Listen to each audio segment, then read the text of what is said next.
Hey, welcome to Wednesday Wisdom for this week. This weekend we start Holy Week, and just thought maybe a couple of tips that we could all follow to really live Holy Week well, especially the Sacred Triduum that starts Thursday night. And Thursday night is the commemoration of the Last Supper, and then Jesus goes out to the Garden of Olives to pray and has the famous agony in the garden, right?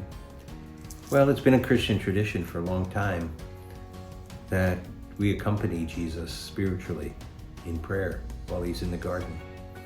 And after the Mass, we always have the procession over to what we call the altar of repose, where we repose the Blessed Sacrament.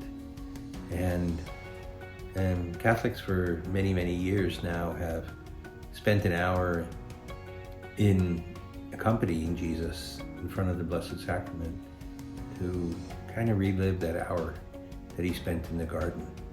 Maybe that's something you could do this Holy Thursday. After the Mass on Holy Thursday night, spend an hour before the altar of repose. The second thing would be on Good Friday.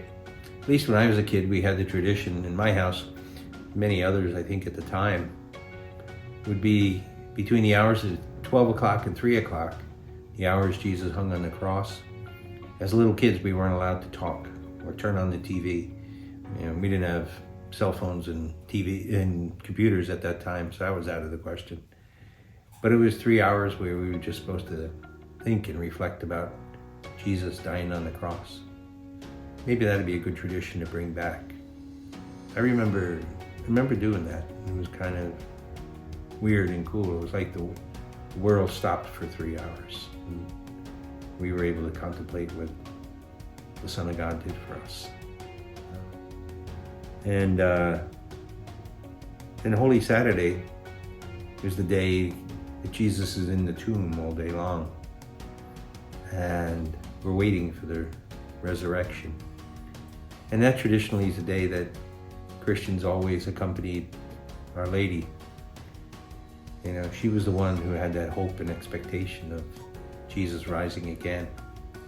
And so a little more prayer to our Blessed Mother as she waits for Jesus' promise to be fulfilled. She had seen him executed on the cross, and now she waits with hopeful anticipation the day when he's going to overcome death.